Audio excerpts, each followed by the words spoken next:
بالله من الشيطان الرجيم بسم الله الرحمن الرحيم الحمد لله رب العالمين وبه نستعين والصلاة والسلام على خير خلق الله أبي القاسم المصطفى محمد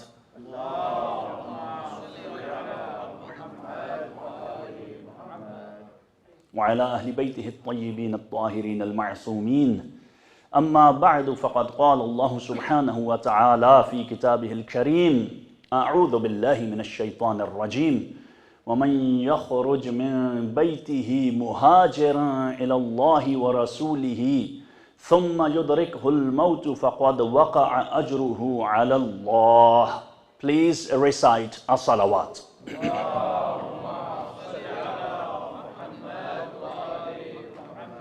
Respected listeners, my dear brothers and sisters, Assalamu alaikum wa rahmatullahi wa barakatuh.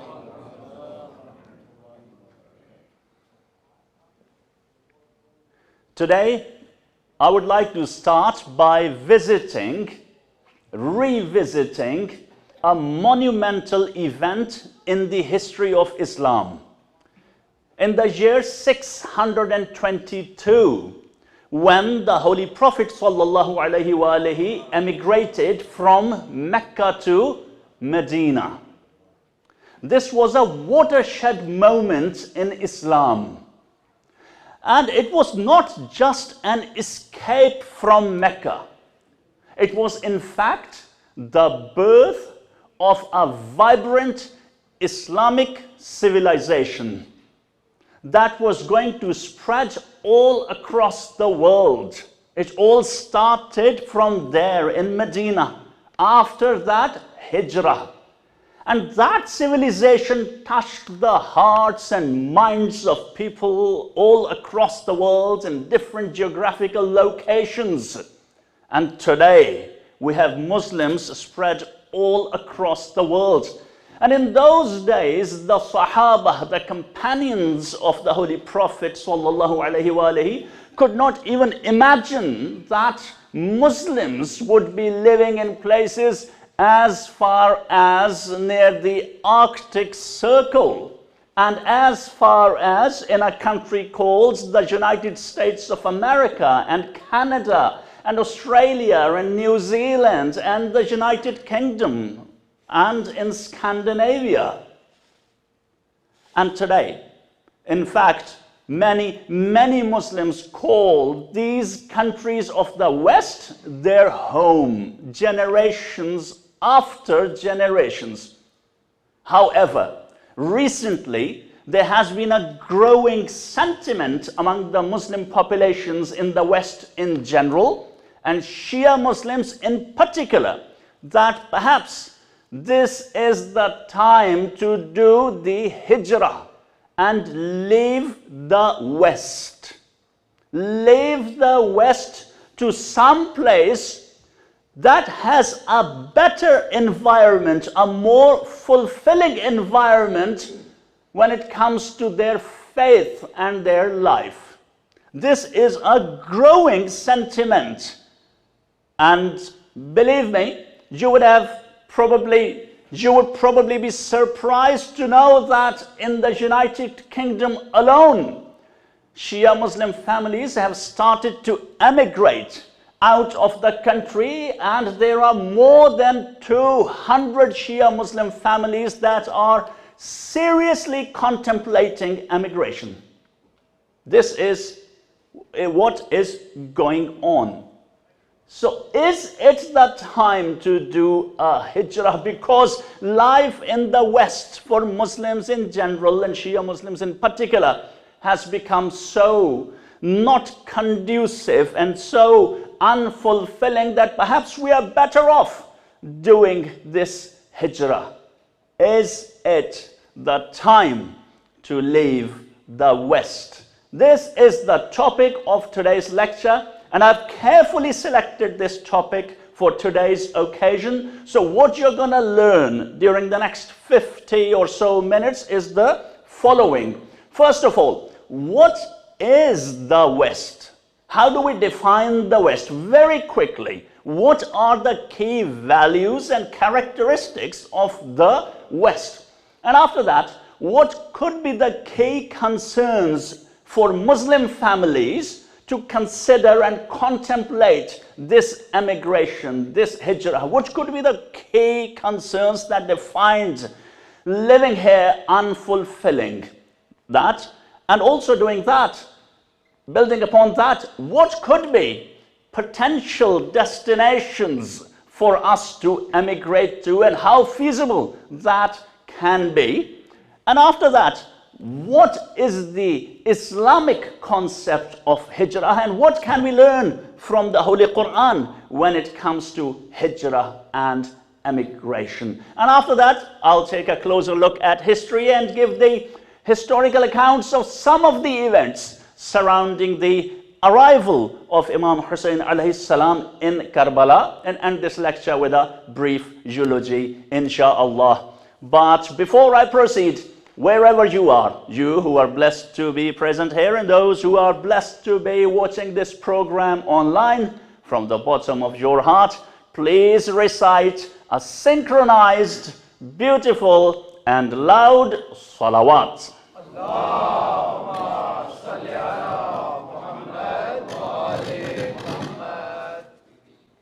So, question number one, what is the West? The West generally refers to the countries of Europe and the United States and Canada and their allies, Australia and New Zealand. Geographically speaking, this is the West. Scandinavia is the West, the UK is the West, Southern Europe is the West, countries of Eastern Europe are the West, Germany, France, the UK, and all these countries have different cultures. They have different socio-political structures. And you can't compare one country to the other, just like that, giving a sweeping statement, the West. You can't live in the West. Well, of course, it can be difficult for you to live in the West of Hungary, the country, the Hungary of Viktor Orban, far-right government. It can be difficult for Muslims to live in Poland under a far-right government, but it is perfectly all right for Muslims to live in a right and far-right coalition in Norway, because the constitution, the political atmosphere, and the general values of the society are very much different from those in Hungary, for example. So, without getting into too many political details, West is not a monolithic entity, because I often hear from West-bashing Maulanas giving sweeping statements against the West, so we have to understand that, first of all. Now, what are the key characteristics of the West, first of all? Now, what I'm going to tell you are the key values and characteristics that the Western governments may or may not live by. But these are what define the West. Liberal democracy, government of the people, by the people, of the people, for the people. This liberal democracy, and also individualism and freedoms for individuals. The freedom to exercise your faith, the freedom to expression, the freedom to having religion. This is what defines the West, and this is what the leaders of the West claim, that these are the values of the West. And very important value, secularism. And secularism is not anti-religionism. Secularism simply separates the church from the state, and everybody is free to practice their faith and religion, or not practice any faith or religion, just like we can practice our faith in a secular society. So, and there can be many other things like human rights, and the rights of women and the rights of people regardless of gender and orientation and so on and so forth. This is a complete package, but I'm not getting into those details. That's the West. And we live in Western countries, and all Western countries have more or less these values, or supposed to exercise these values. And when they don't, like Hungary of Viktor Orban, European Union really pressurizes them that you have to really uphold these values, which also include multiculturalism and diversity and inclusiveness, at least on paper. But also there is more and more diversity and inclusiveness, for example, in the United Kingdom. Now, what could be the reasons for Muslims to leave the West despite apparently a diverse and inclusive society, freedom of religion, freedom of expression, and all that? What could be the concerns? First of all, there can be several concerns, and I'm going to mention only a few. And it is not only one concern that motivates someone to take a decision to emigrate from the West. It can be one or several, more likely a combination of different factors. So first of all, they want to live in a country or a society where Islam is the norm. Yes, some people have become tired of living in a society where Islam is not the norm. Although you can practice your faith, you can build your mosques, you can have azadari processions, but Islam is not the norm. You always have to be careful what's halal, what's not. You always have to read the ingredients before consuming something. And also you don't hear the sound of the adhan. So they want to go and live in a country where they can at least hear the sound of the adhan 5 times a day. But if they end up in a country like Pakistan, they won't hear it 5 times a day. They would hear it hundreds of times a day. Because it would start at the time of Maghrib with 25 different types of adhans, and will continue until it's Isha time, and it will start again. Something like that. But so adhan is important, very important to hear that sound, and that's a very genuine concern. People want to live in such a society. Concern number 2 could be that they really don't like the culture, they don't feel like they belong. They want to live in a society where they feel like they're one of the people, one of the majority society. They speak the same language, they have the same religion, they have the same sort of culture, and also rituals, and so on and so forth. And that's also quite a genuine concern. People might have that. And it could be a combination of both of these things. Islam as a norm and the culture.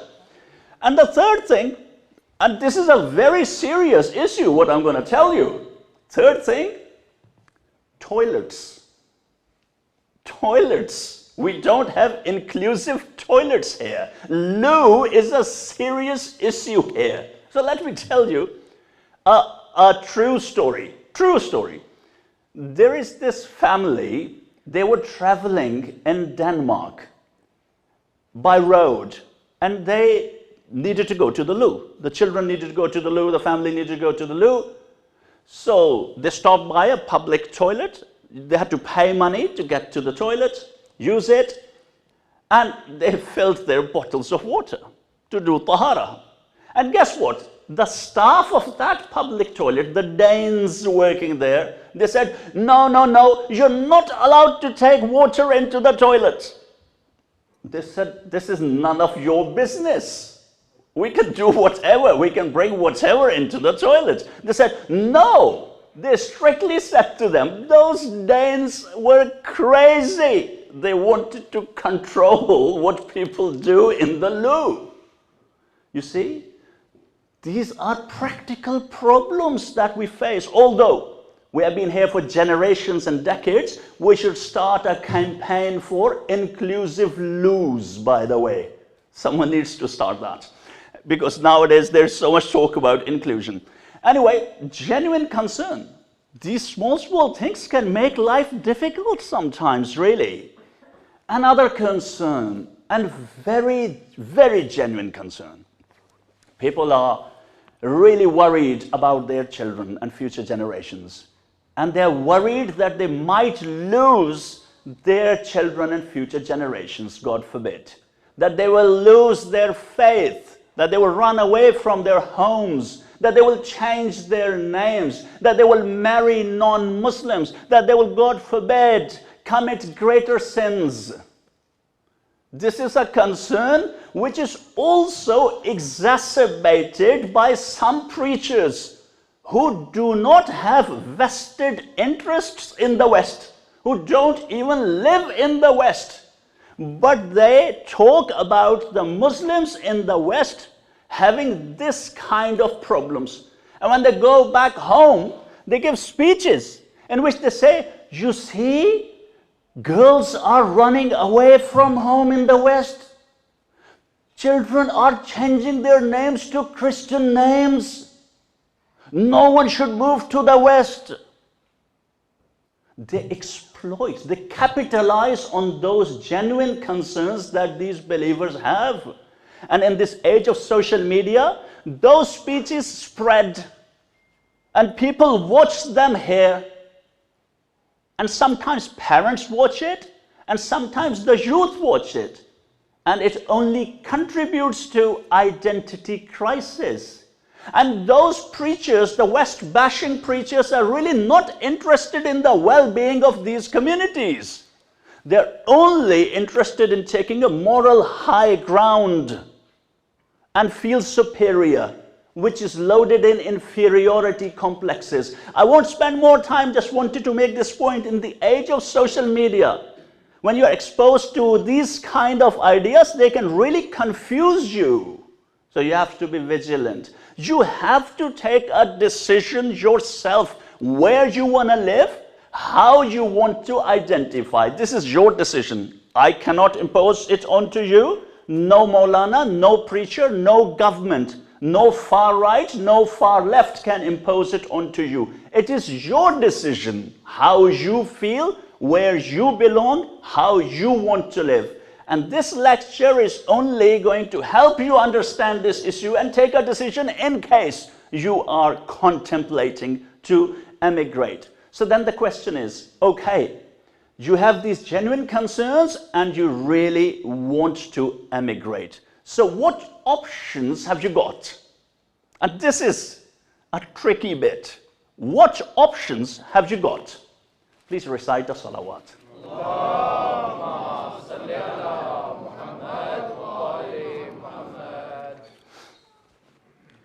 You see, we have Muslims of different types living here. Different types means of different origins. Also, there are Muslims who emigrated from their countries of origin and started living here. And there are those Muslims who were born here, like many of you, maybe a majority of you were born here, born and brought up here. And those who emigrated from their countries, they came for different reasons. As a guest worker in the 50s, in the 60s, and eventually they stayed here. And then also, many people like myself came to study here in the West, and then they found jobs and they liked being here and they established families and they started living here. Then also there are those who fled persecution. Our Iraqi brothers and sisters, terrible times under Saddam.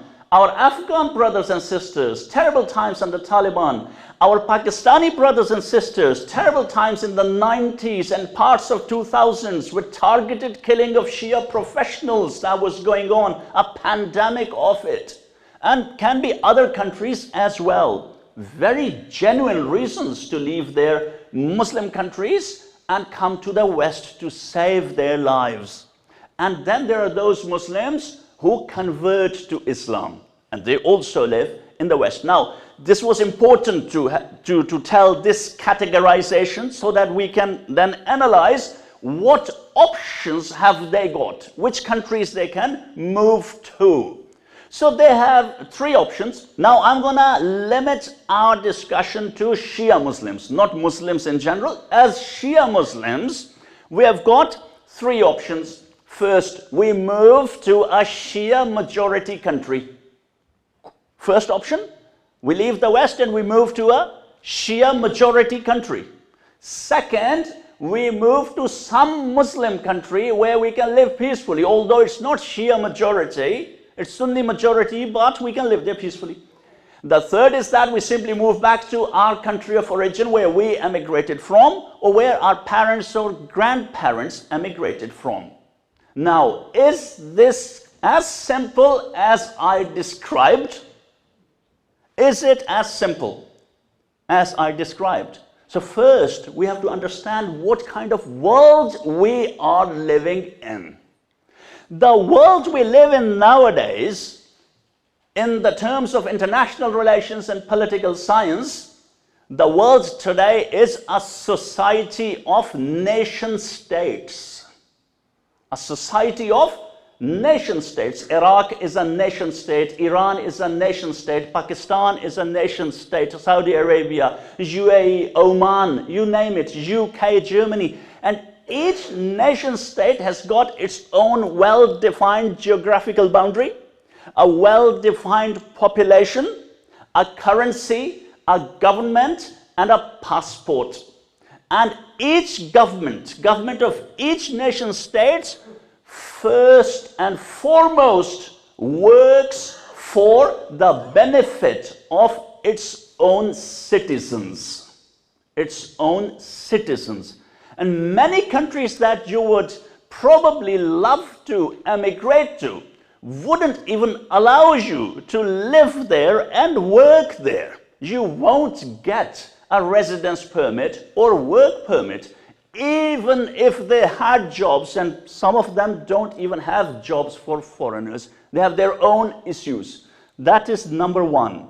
We live in a society of nation states. Watan. It's called Watan.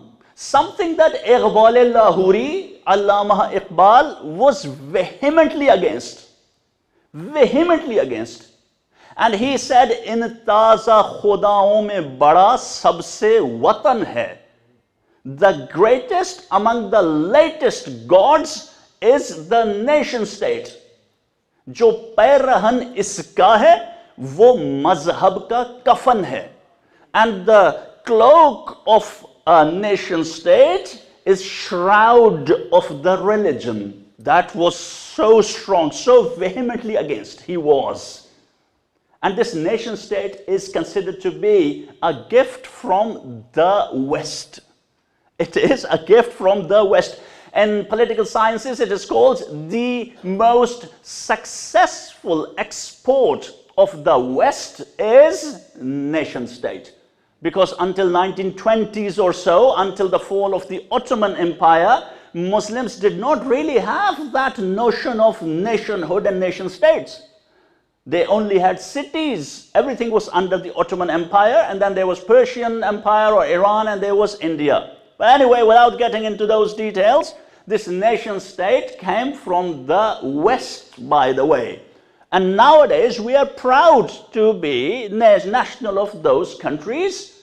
And it's not that easy for you to simply, oh, by the way, I am Shia, so I am moving to Iran tomorrow. Oh, by the way, I am moving to Iraq tomorrow, and I'll get a great job, and I'll work there, and I'll live peacefully hereafter. No. And even if you got it,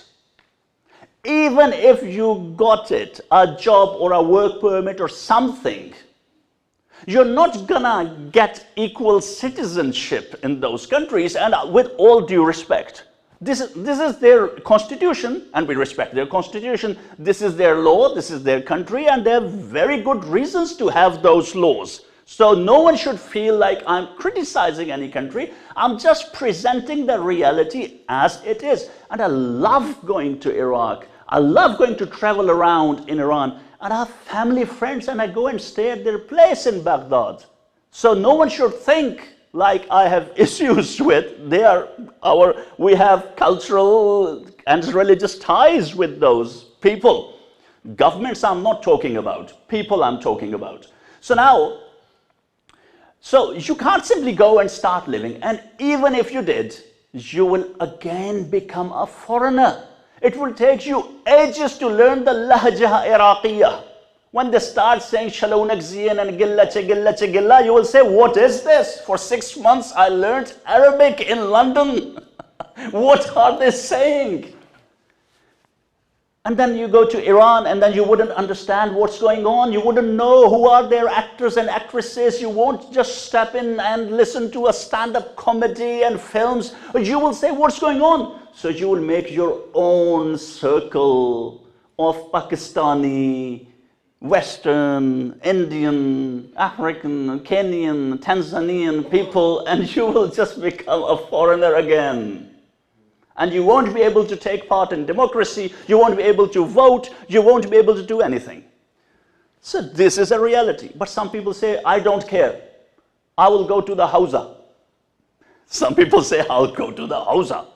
Very good, very noble thing. Go if you can. But if you take Hausa as an escape from responsibilities, to run away from the West so that you can live comfortably and you don't have to fulfill any responsibilities, your intention is not correct. Islam wants us to go to the Hausa, learn, spend a few years, come back and work in the community. So Hausa is not for you a luxury to run away, escape from here, go live there, and then live and continue living there. This is not, unless you want to become a marja. And if you really want to become that, sure, it takes quite some effort and time. So, this was the thing about Shia. So you say, okay, you know what? The Shia countries, they are struggling and they have issues. I don't care. I will go to Dubai. Dubai has many more opportunities, rich country. They give work permit, you can do business and all that. Perfect, go to Dubai. So you are telling me that Dubai is a chaste utopia and England is filth. If this is the case, go and live in Dubai. It's a chaste utopia. Everything is beautiful there. Everything is pious, tahir, pak, pure, and England is filth. So go and live in Dubai. Good luck. So you say, no, okay, no, Maulana, you're so cynical. I'll go and live in Saudi Arabia. Sure, go. Go live, get a job at Saudi Aramco and go and live there in their camp as a foreigner, as a colored person, despite your European passport, go and live there as a Shia. You do your thing, your prayers, your azadari in some sort of small room, whatever, but you'll get loads of money. And what will you do with that money? Again, you would have to emigrate again somewhere with that money to live comfortably. You say, no, okay, I want to go. Some people are going to Saudi Arabia and I wish them well. I have some friends who have moved to Saudi Arabia. It's a great place for career-wise, but I'm talking about living permanently and establishing families and stuff. You say, no, Maulana, there is a gem in the Middle East that you've forgotten. And that is Oman. Oman. And those 200 families that I talked about in the beginning, that I have learned from reliable sources that they are seriously contemplating emigrating from the UK, they are contemplating moving to Oman. And Oman is a wonderful country. It has perfect religious harmony, intersect harmony, and I myself visited Oman just a couple of months ago. And it was not to look at it with that intention that I want to emigrate to Oman, no.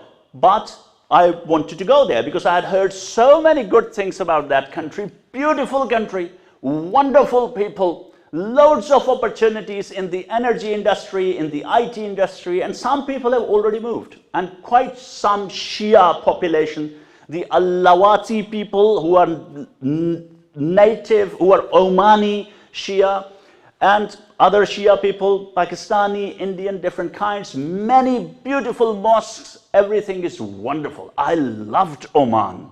I fell in love with Oman. But the interesting bit is every other Pakistani and Bangladeshi there asked me, how could they get to the West? How could they get to the West?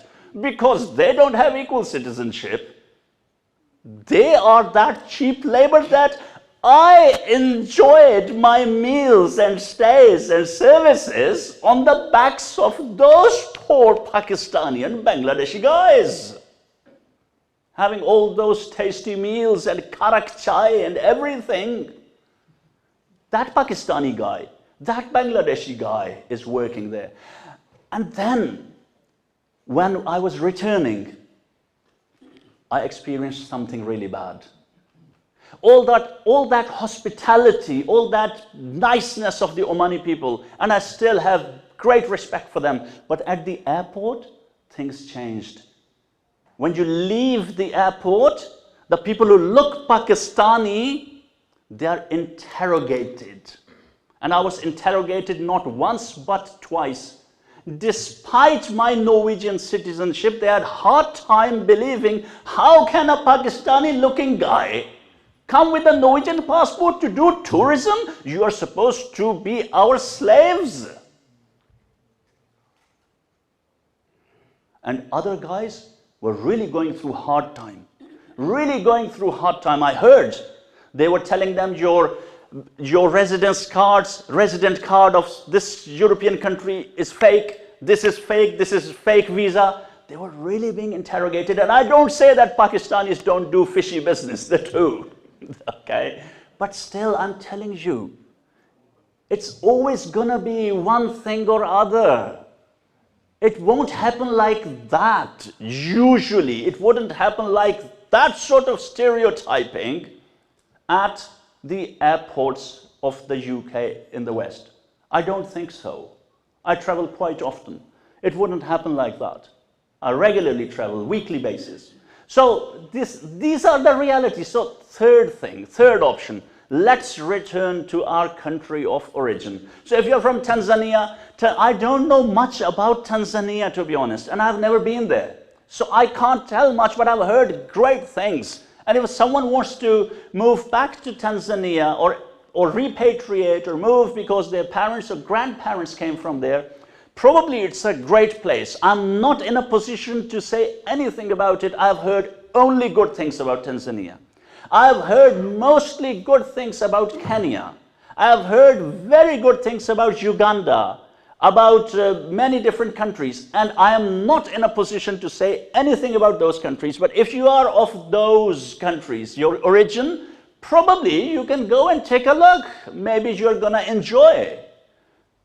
But never take a one-way door decision right away.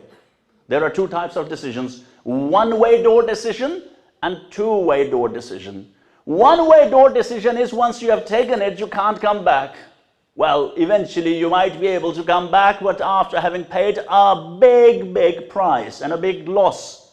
But a two-way door decision is you can get in, get out, get in, get out. Go there for 2 months, 3 months, live for a year, don't burn the bridges, and see how life is. And maybe you're gonna love it. But I have also seen studies and academic research that several people from European countries, they moved to the countries of their parents. Younger people who were born and brought up in the West, they moved to the countries of their parents, and then they came back after some time.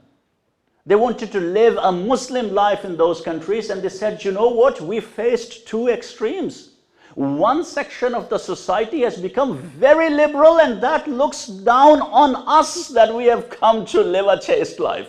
And the other section of the society is so traditional that we can't really interact with them. They are way too traditional. And they said, then we realized that we were more Western than that origin of our parents. So now you can go to the country of your origin, but you make sure that your children, they are safe. And I'm not talking about physical safety. I'm talking about psychological safety.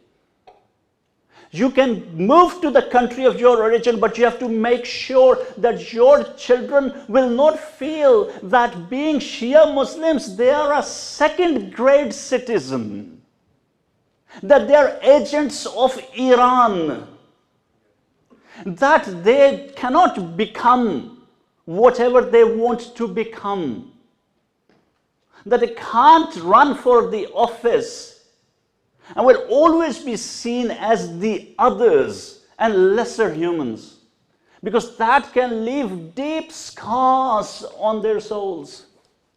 And I'm going to share something very personal with you today, very personal for the very first time. These deep scars. I grew up in Pakistan.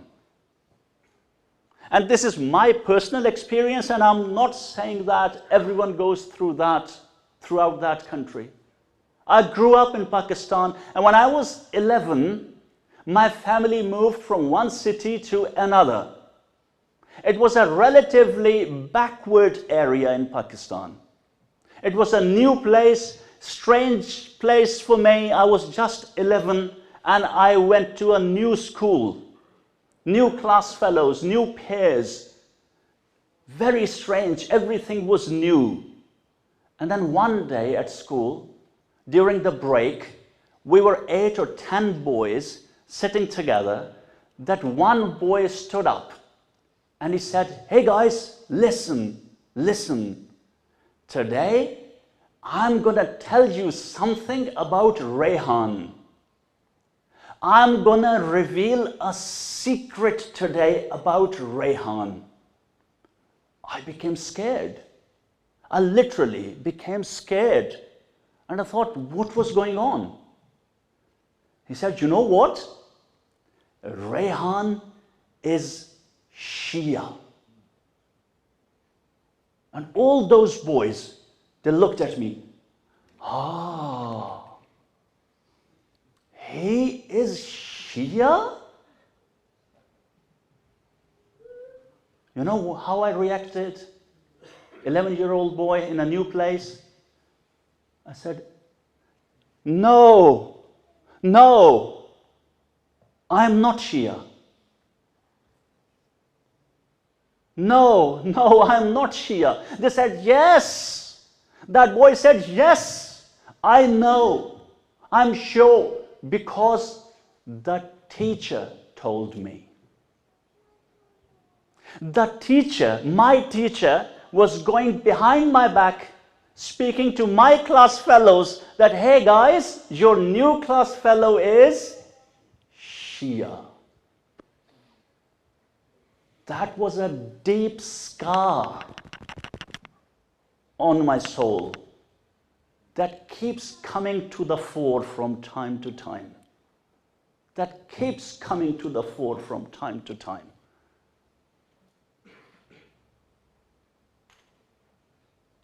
And this scar, when it comes to the fore, I do strange things. Because of this scar, recently I committed a great sin. A great sin. Only recently. At work, I went to the prayer room, and there was a Sunni brother standing there. And I did wudu. And Sunni brother who looks Pakistani or of Pakistani origin. And he said, "Shall we pray together?" I said, "Okay, let's do the jama'ah," he said. I said, "Sure, let's do that." And then I said to him, "You lead." It would become complicated. It was Zuhr prayers. I said, "You lead." He said, "Okay, I will lead. You say the iqamah." I said, okay. I started Iqamah. Allahu Akbar, Ashhadu an la ilaha illallah, Ashhadu an la ilaha illallah. Ashhadu anna Muhammadar Rasulullah, Ashhadu anna Muhammadar Rasulullah, sallallahu alayhi wa sallam. And then I committed a great sin. Not a sin in the religion of a Maulana, a Khushk Zahid, someone with dry piety. But in the religion of Ishq, it was a great sin because of those scars on my soul. I did not say, Ashhadu anna Aliyyun waliyullah. I said it in my heart. I lamented so much after that. I said, you are so weak, you sit on the pulpit. Shame on you. I said to myself. And then I waited for the next opportunity. And I saw the brother again. And I thought, you know, this time I will say, Ashhadu anna Aliyyun waliyullah. But this time he said, you lead. And he insisted. So I led the prayers and he said the Iqamah. But at least I led the prayer our way, Shia way. But there was no Ashhadu anna Aliyyun waliyullah in the prayer. I still didn't say it. Because of those scars. Make sure wherever you take your children, they don't have to go through those things, that they will have those deep scars on their souls. Make sure. Make sure. Please recite the salawat. Allahumma salli ala Muhammad wa ali Muhammad. And then, yes, you can emigrate to any place you feel home. You can like it. You can have a good, fulfilling life. You can find a good career, good job, good money. And maybe also live a fulfilling life, a pious life. You can do hijrah. But I'm telling you, hijrah is not only about leaving one place and going to another physically. I said in the beginning, I was going to tell you what's the Islamic concept of hijrah. There were many people who migrated from Mecca to Medina physically, but still they hadn't done the hijrah. They hadn't done the hijrah. Allah subhanahu wa ta'ala says in the holy book, Surah An-Nisa, verse number 100, a part of which I recited in the opening sermon. وَمَنْ يَخْرُجْ مِنْ بَيْتِهِ مُهَاجِرًا إِلَى اللَّهِ وَرَسُولِهِ ثُمَّ يُدْرِكْهُ الْمَوْتُ فَقَدْ وَقَعَ أَجْرُهُ عَلَى اللَّهِ. Allah subhanahu wa ta'ala says, the one who leaves his bayt, leaves his house, muhajiran, in the state of being muhajir, and then ilallahi, towards Allah, and towards his Rasul, towards his messenger, and then he dies, then surely his ajr, his reward is upon Allah. The key point here is yakhruj min baytihi, the one who leaves his house, being a muhajir. Which house?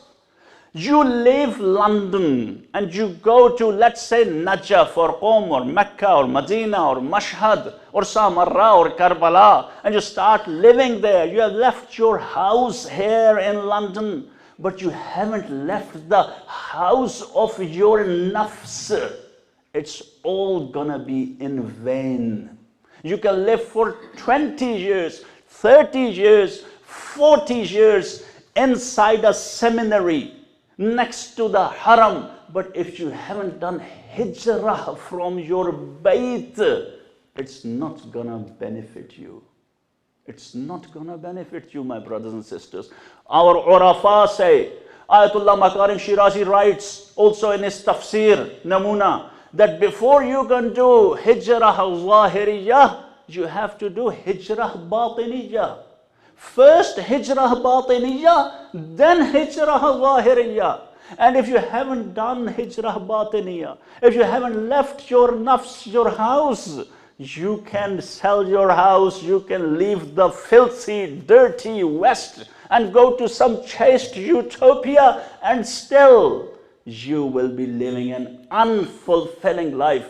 You will still be worried about silly, silly things. You will still be criticizing other people. You'll still be sitting doing gossip. You'll still be looking at indecent things. You'll still be looking at haram Bollywood songs in that country that you so dearly wanted to emigrate to. But if you have done your hijrah from your bayt, there is a big chance that you will survive even in England, even in the West, which, by the way, is not as bad as it is painted. Yes, we have challenges. Yes, we do have double standards when it comes to the governments, especially when it comes to the foreign policy. We all know the double standards when it comes to Gaza and Palestine and other cases, but still, at the end of the day, you have these marakis. No one is forcing you to drink alcohol, my brothers and sisters. No one is forcing you to become atheist. While in several Muslim countries, younger people are becoming atheist in droves. And I don't want to mention any names, any country names, because that's stigmatizing and a bit disrespectful. But I urge you to go home and do your own research. In which Muslim countries atheism is on the rise? In which Muslim countries, in which countries of the world pornography is watched the most? I urge you to go and do your independent research. And then you will see, in this age, in this day and age, because of the social media and AI and the communication technologies, geographical boundaries are becoming less and less significant. Less and less. It's very possible. And I know people, and I was speaking with a teacher of mine as I prepared this lecture. I usually do mubahisat with asatid for certain topics. And he said, you know what? It's very possible someone is sitting in Qom physically, but his heart is in the West. His heart is in the haram things of the West through that Instagram, through that social media. However, it's very important, and it's very important to mention that the chances are, if someone grows up in Qom or Najaf or Mashhad, the chances are that they will turn out to be good. There are chances, high likelihood. But you are born and brought up here, and I don't want to revisit the whole lecture, the cultural issues and the work permit issues and the practical issues. So summing up, if you get out of your bayt, then nothing can hurt you. Then nothing can bother you. Or someone will say, you are saying, Maulana, England is free. Which freedom are you talking about? We are living in the matrix. This is only an illusion of freedom. And you are saying, oh, there is freedom? No, there is only the matrix. So I'm gonna say that yes, the matrix. Maybe we are living in the matrix. Maybe we have an illusion of freedom, but it's not only England. The whole world is living in the matrix. But you can escape the matrix. How? By doing khuruj from your bayt. By leaving the house of your nafs. You can escape the matrix. This hijrah, quickly, a few minutes on the history. Imam Hussein alayhi salam and his movement is there to help us escape the matrix. If there is such a thing as the matrix. History, Imam Hussein alayhi salam left Medina, he did his hijrah. There have been several hijrah in the history of Islam, and one of them was this short-lived hijrah of Imam Hussein alayhi salam. from Medina to Mecca. I told you yesterday, today the history will be relatively short, 7-8 minutes or more. Imam Hussein alayhi salam, when he received those letters from Kufa, he sent Muslim ibn Aqil to go to Kufa, look at the circumstances, write back to him. Muslim was martyred, but before his martyrdom, he had sent a letter to Imam Hussein alayhi salam. Please rush towards Kufa because the stage is set. Everyone is ready to support you. Little did he know that he was going to be betrayed. So Imam Hussein alayhi salam left Mecca, got out of Mecca, and then he left Mecca on 8th of Dhul Hijjah. 8th of Dhul Hijjah, when the Ummah was busy performing the Hajj. Why wouldn't Imam Hussein alayhi salam perform the Hajj? Because Yazid had entered mercenaries among the Hajis in the disguise of Hajis. When Imam Hussein alayhi salam heard that, he said, I'm not gonna let them kill me inside the Haram. There's sanctity of the Haram. Imam Hussein alayhi salam left on the 8th of Dhul Hijjah. And then outside Mecca, he met Farazdaq. Farazdaq, the famous poet, who was going to perform the Hajj. And Imam Hussein alayhi salam asked him, how is the situation in Kufa? And then he said this famous saying, that the Kufans' hearts are with you, but their swords are with Yazid.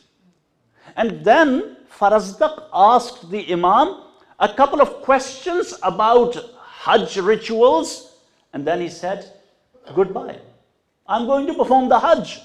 He didn't join Imam Hussein alayhi salam. The Imam continued until they reached a place called Sharaf. Sharaf or Sharaf. Over there, they loaded up the water supplies, Imam Hussein's caravan. At that moment, Hur arrived. Hur is still in the army of Ubaydullah ibn Ziyad, commander of 1,000 horsemen. And Hur said, I've been ordered by Ubaydullah ibn Ziyad to take you to Kufa. Because they did not want Imam Hussein alayhi salam to arrive in Kufa freely. No. He arrives freely, people join him, uprising. No. They wanted to control him. Yes, come to Kufa, but as a prisoner, effectively. So he said, Hur said to the Imam, I've been ordered by Ibn Ziyad to take you to Kufa. Imam Hussein alayhi salam said to Hur, death will befall you before you do that. Then he said, Hur, okay, what I'm going to do is that I'm not going to let you go to Kufa on your own. I'm not going to let you go anywhere else. In the meantime, I'm going to write a letter to Ibn Ziyad and ask him what should be done. So he sent a letter, a horseman, a messenger, took that letter, and then he came back. There are about 20 or so days in between, 10th of Dhul Hijjah, 11th of Dhul Hijjah, and 1st of Muharram. So in between, the messenger went to Kufa, handed over that letter from Hur to Ibn Ziyad. Ibn Ziyad wrote back a letter and sent it to Hur with a messenger. In the meantime, Hur with his 1,000 horsemen kept an eye on Imam Hussein alayhi salam and his caravan and kept moving with them. Just kept moving with them, keeping an eye on Imam Hussein alayhi salam. Then according to the books of Maqtal, on the 2nd of Muharram, according to some narrations, 1st of Muharram, but most narrations say the 2nd of Muharram, a horseman came rushing towards Imam Hussein alayhi salam and Hur, where both were. And that horseman went straight to Hur. He did not say salam to Imam Hussein alayhi salam. He said salam to Hur and handed over the letter of Ibn Ziyad to Hur. It was written in the letter, be harsh on Hussein. Do not let him go to Medina or Kufa. Take him to some barren land far away from water. When that messenger arrived, Imam Hussein alayhi salam had just entered a place called Nainawa. And a part of Nainawa is Karbala, the land of Karb and Bala, the land of pains and tribulations. That's where Imam Hussein, his companions, and his family are gonna stay for the next 8 or so days. This is where the son of Zahra will be martyred. This is where the daughters of the Holy Prophet, their veils will be snatched. This is where Ruqayyah will be slapped. Just a few sentences of Masaib about one particular lady. I had made an intention, I will recite the Masaib of this lady today. Just 2-3 lines, my brothers and sisters, the majlis is over. There was one woman among the women of the Ahlul Bayt. Her name was Robab. When she left Medina, she had a child, a baby with her. She had everything. She had her children. She had her beloved Hussein. Now she has arrived in Karbala. When she will leave Karbala, she would have lost 2. She would have lost 2, her beloved Hussein and the baby. But the last one, she will take with her all the way to Kufa and then to Damascus. Her last beloved, she will lose there. Robab would have lost everything, and in doing so, would have lost nothing. May Allah's peace and blessings be upon Robab. May Allah's peace and blessings be upon Robab. Allah la'natullahi ala al-qawmi al-zalimin. ربنا ظلمنا أنفسنا ولم تغفر لنا وترحمنا لنكونن من الخاسرين. اللهم صل على محمد وآل محمد وعجل فرجهم ولعن أعدائهم أجمعين. والسلام عليكم ورحمة الله وبركاته.